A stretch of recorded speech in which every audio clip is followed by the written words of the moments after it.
अब एक सवाल आपके बारे में और आपके परिवार के बारे में। आपने अक्सर लोगों को यह कहते हुए सुना होगा कि फ्यूचर का ज्यादा टेंशन नहीं लेना चाहिए, यानी भविष्य के बारे में तनाव नहीं लेना चाहिए, जो होगा देखा जाएगा।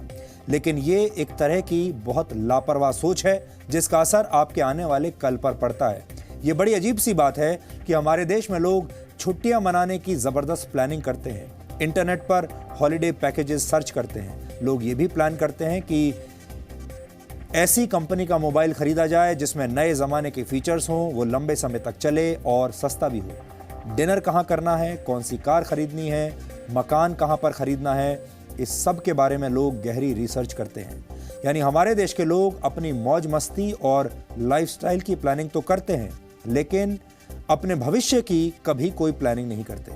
उन्हें लगता है कि भविष्य की चिंता करने के चक्कर में वर्तमान खराब हो जाता है, लेकिन इस सच को और इस सोच को बदलने की जरूरत है।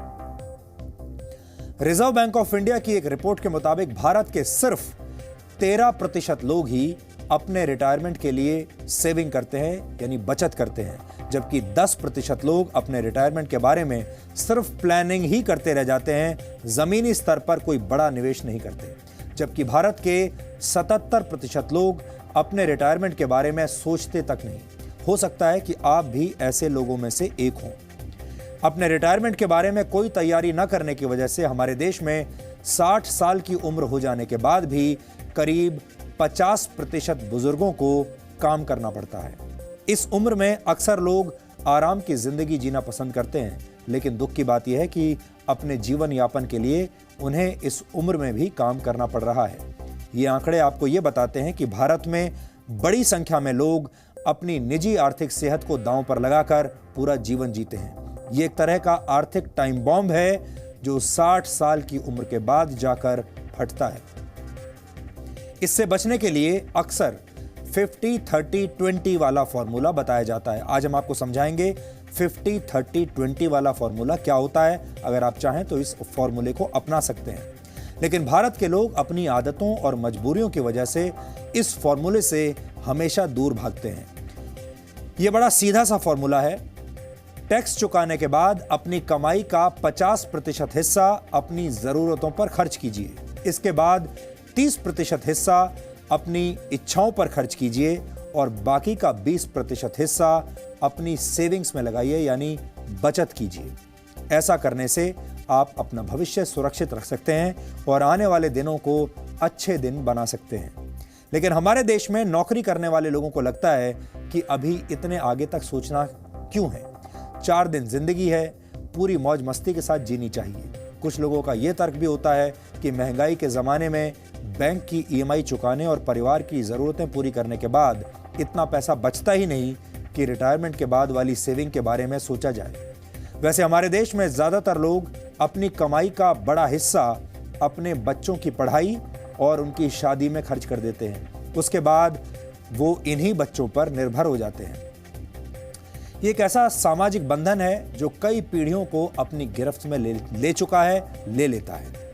नेशनल सैंपल सर्वे ऑफिस की एक रिपोर्ट के मुताबिक भारत के ग्रामीण इलाकों में रहने वाले 60 साल की उम्र से ज्यादा के 73% लोग अपने बच्चों पर निर्भर हैं, जबकि शहरी क्षेत्रों में करीब 68% बुजुर्ग अपने बच्चों पर निर्भर हैं। भारत की सबसे बड़ी समस्या यह है कि यहाँ की 80% आबादी गैर संगठित क्षेत्रों में काम करती है। इन क्षेत्रों को पेंशन स्कीम के तहत वर्ष 2015 में अटल पेंशन योजना के अंतर्गत कवर किया गया था। ये पेंशन योजना तैयार की गई थी। इस पेंशन योजना के तहत बुजुर्गों को हर महीने 1000 से 5000 रुपए दिए जाएंगे। ये एक अच्छा प्रयास तो है, लेकिन आज के दौर में इस रकम से सम्मानपूर्वक जीवन जीना असंभव है। हमने नहीं सिक्योर किया क्योंकि हमारा फ्यूचर प्लान तो हमारे बच्चे थे। लाइबिलिटीज़ इतनी ज़्यादा होती है, सोर्स ऑफ इनकम कम होता है और पॉसिबिलिटीज़ नहीं है जॉब्स की, और तो इस वजह से लोग अपना प्रेजेंट पहले सिक्योर करें, बाद में फ्यूचर देखेंगे। आज में जीने पर यकीन रखने वाले भारतीय अपने भविष्य को मुश्किल में डाल रहे हैं। इसके पीछे लोगों की अपनी दलील भी है। या ये कहें कि भविष्य पर फोकस न करने के हजार बहाने हैं। लेकिन इस बात को समझने की जरूरत है कि आपकी दलील और तर्कों से भविष्य को सुरक्षित नहीं किया जा सकता। अपने बेहतर भविष्य के लिए आपको बचत करनी ही पड़ेगी, वरना आपकी ये लापरवाह सोच आने वाले कल पर बहुत भारी पड़ेगी। मौजूदा दौर में भारत के 60 वर्ष की उम्र के बुजुर्ग अपनी जिंदगी को जीने के लिए आज भी काम कर रहे हैं। RBI's report, RBI's household financial savings report, only about 24%, 24% population actually lays emphasis on planning for retirement. इसका मतलब है कि a large part, almost 76%, actually does not even plan for retirement.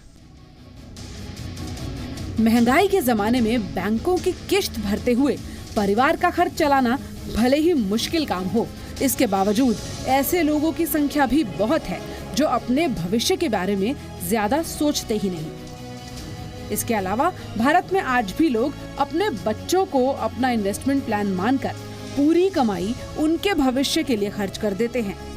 ये वो लोग हैं जिन्होंने वक्त रहते फ्यूचर को नजरअंदाज किया और जब वही फ्यूचर प्रेजेंट बनकर सामने आ गया तो बेबस हो गए और अब गुजारे के लिए बूढ़ी हड्डियों को काम करना पड़ रहा है। कौन रहेगा ये? सबको तो घर पकड़ना है। क्यों है यहाँ? अब एक मजबूरी है, लड़की की शादी करना है, लड़का की शादी करना है, किसके यहाँ पर कर्जा करने जाएंगे? मकान बनाया है, उस समय कर्जा जो हुआ था कर्जा तो सधाजे करेंगे ना। ये दिल्ली में रहने वाले अमरनाथ यादव हैं। 67 साल की उम्र में आज भी काम करते हैं।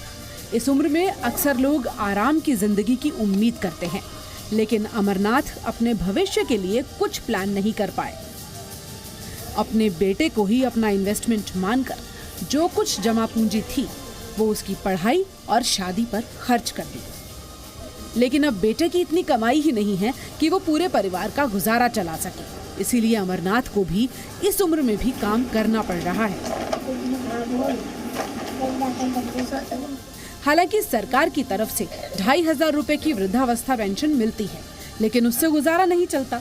इसीलिए ट्यूशन पढ़ाकर कुछ पैसे कमा लेते हैं। थोड़ा बहुत कमाना तो खैर अभी यूँ पड़ेगा कि भाई मेहनत नहीं करोगे तो पूरा खर्चा ये आएगा कहाँ से। बच्चे इतने सपोर्ट कर नहीं पाते, खुद ही थोड़ा बहुत ये पेंशन मिल जाती है, थोड़ा बहुत इधर उधर अपना काम धंधा देख लेते हैं, उसी से काम चल जाता है। और क्या चाहिए तो अब यही समय के हिसाब से कि भाई बड़े बूढ़े भी अपने खुद ही थोड़ा बहुत इंतजाम करके रखें तो ज़्यादा बेहतर है। किसी के ऊपर भरोसे ना रहा जाए, क्योंकि कोई मदद मांगे से मदद मिलती थोड़ी ही है, क्योंकि बच्चे अपने ही खर्चे पूरे नहीं कर पाते। परिवार की जरूरतों को पूरा करने के चक्कर में ज्यादातर माता पिता अपने भविष्य को खतरे में डाल रहे हैं। भारत में रिटायरमेंट प्लान न करने की कई वजहें हैं, लेकिन इनमें सबसे पहली वजह यह है कि लोग अपने बच्चों में ही अपना भविष्य देखते हैं और जब बच्चे उनका ये सपना तोड़ देते हैं तो बुढ़ापे में काम करना पड़ता है। बड़ा फैक्टर है कि हमारा परसेप्शन क्या है फैमिली सिस्टम्स को लेके।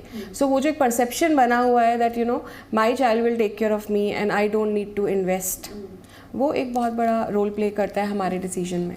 तो कहीं ना कहीं हम कलेक्टिव अप्रोच रखते हैं जिसमें हमें ये लगता है कि हम करें और हमारा पूरा का पूरा फैमिली उसको शेयर करे और हम उससे चला लेंगे। But then at the end of the day the joint system is converting into nuclear system, क्योंकि ये ट्रांजिशन फेज़ है एंड लोग अपनी जो उनकी पुरानी एक सोच चली आ रही है वो उसके हिसाब से प्लान करते हैं या डिसीजंस लेते हैं। सो परसेप्शन का बहुत सिग्निफिकेंट रोल है हमारे इन्वेस्टमेंट डिसीजंस पे। वर्तमान समय में भारत के लोगों का बुढ़ापा चिंता में डूबा हुआ है, तो युवाओं को अपने भविष्य की कोई विशेष चिंता नहीं है। इसीलिए जरूरी है कि आज में जिया तो जाए, लेकिन आज के साथ साथ अपने आने वाले कल को सुरक्षित करना भी आप ही की जिम्मेदारी है। कविता शर्मा, जी मीडिया। एक बहुत ही अजीब विरोधाभास है कि जिस भारत ने पूरी दुनिया को बचत करने की सीख दी, वहां के लोग आज बचत करने में बहुत पीछे हैं। चाणक्य ने कहा था कि व्यक्ति को कभी भी सारा धन खर्च नहीं करना चाहिए, क्योंकि बुरा वक्त कभी भी आ सकता है। ऐसे समय में आपके द्वारा बचाया गया संचित धन ही आपकी मदद करता है। जो व्यक्ति धन संचित करने में विश्वास रखते हैं वो कभी भी असफल नहीं होते। लेकिन अब ये धारणा बदल गई है। आजकल लोग अपने क्रेडिट कार्ड्स के जरिए अपनी ज़रूरतें पूरी करते हैं और उधार लेकर अपने शौक पूरे करते हैं। ये एक हानिकारक सोच है। आपको इसे तुरंत बदलना होगा।